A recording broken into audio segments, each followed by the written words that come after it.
नमस्कार. आज आपण गोष्ट ऐकणार आहोत एका अशा व्यक्तीची ज्यांनी संघर्षालाच आपली ताकद बनवलं आणि आपलं आयुष्य समाजाच्या सेवेसाठी वाहून दिलं. ही कहाणी आहे डॉक्टर हरीश धारराव यांची आणि त्यांनी ठाणे शहराला दिलेल्या एका आरोग्य मंदिराची. चला तर मग त्यांचा हा प्रेरणादायी प्रवास समजून घेऊया. सुरुवात करूया ठाण्यापासून. ठाणे हे नुसतं एक शहर नाहीये, तर एक असं महानगर आहे जिथे आयुष्य अक्षरशः धावतंय. लोकसंख्या वाढतीये, जीवनशैली बदलतीये आणि या धावपळीच्या आयुष्यात प्रत्येक माणसाला एका गोष्टीची गरज सगळ्यात जास्त असते, ती म्हणजे एक चांगली आणि विश्वासार्ह आरोग्यसेवा. पण मग प्रश्न हा येतो की या वेगाने वाढणाऱ्या शहराच्या आरोग्याचा भक्कम पाया कोण रचत आहे? कोण आहे जे ही गरज ओळखून पुढे येतंय? या प्रश्नाचं उत्तर एका व्यक्तीच्या विलक्षण प्रवासात दडलेलं आहे. प्रत्येक मोठ्या गोष्टीची सुरुवात कुठेतरी लहानच असते, नाही का? डॉक्टर धारराव यांची गोष्टही काही वेगळी नाही. त्यांच्या यशाचा पाया त्यांच्या लहानपणीच्या संघर्षात आणि त्यातूनच घेतलेल्या एका प्रतिज्ञेमध्ये आहे. विचार करा, एका सामान्य कुटुंबात जन्म, घरात आर्थिक अडचणी, पण त्यांच्याकडे एक अशी गोष्ट होती जी कोणीच हिरावून घेऊ शकत नव्हतं, आणि ती म्हणजे शिक्षण. नाशिकच्या वडनेरमधील जिल्हा परिषदेच्या शाळेत शिकून त्यांनी 10वीत मुलांमध्ये पहिला क्रमांक मिळवला. हे त्यांच्या अदम्य इच्छाशक्तीचं पहिलं पाऊल होतं. आणि ही आहे ती प्रतिज्ञा जी त्यांनी लहानपणीच स्वतःच्या मनाशी केली होती. हा एक विचार त्यांच्या संपूर्ण आयुष्याचा मार्गदर्शक ठरला. परिस्थितीला दोष न देता स्वतःला अधिक सक्षम बनून तिच्यावर मात करायची, हा निर्णय खरंच खूप मोठा होता. आता शिक्षण तर ते घेत होते, पण त्यांचा उद्देश फक्त पदवी मिळवणं नव्हता, तर त्या ज्ञानाचा उपयोग लोकांच्या, मानवतेच्या सेवेसाठी कसा करता येईल हे शिकणं होतं. त्यांच्या वैद्यकीय शिक्षणाने त्यांना एक नवी दृष्टी दिली. जेव्हा ते चांदवडमधून BHMS करत होते, तेव्हा इंटर्नशिपच्या काळात त्यांना खऱ्या अर्थाने ग्रामीण आरोग्य व्यवस्थेचं दर्शन झालं.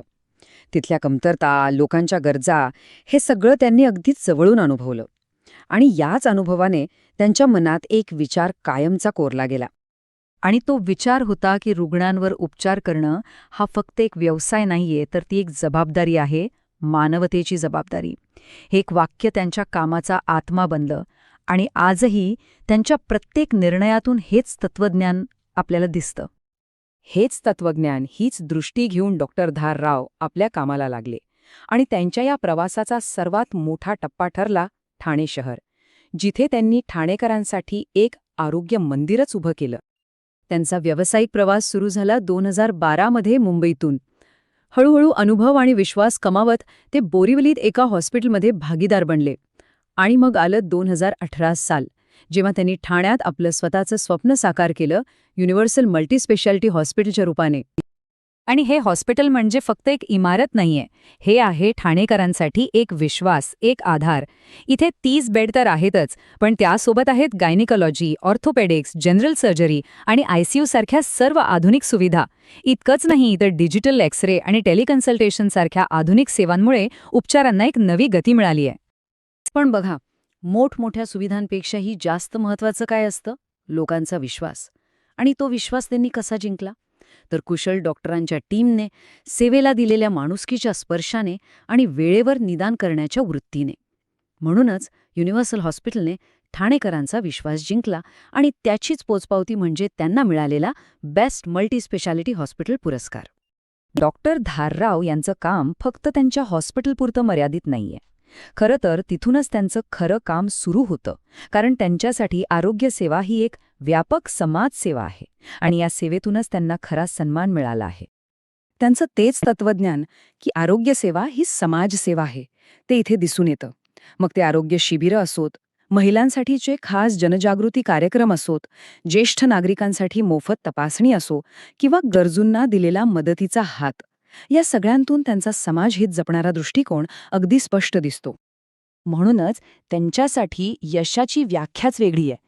त्यांच्यासाठी यश म्हणजे पैसा किंवा प्रसिद्धी नाही. यश म्हणजे काय, तर आपण किती लोकांच्या आयुष्यात एक सकारात्मक बदल घडवू शकलो, हा विचारच त्यांना इतरांपेक्षा खूप वेगळं ठरवतो. तर मग या सगळ्या प्रवासामागचं, या यशामागचं रहस्य काय आहे? कोणता मंत्र आहे? चला, तेच समजून घेऊया. डॉक्टर धारराव यांच्या मते यशाचा मार्ग 3 महत्वाच्या स्तंभांवर उभा आहे. हे आहेत ते 3 आधारस्तंभ. पहिलं ज्ञान, म्हणजे सतत शिकत राहणं.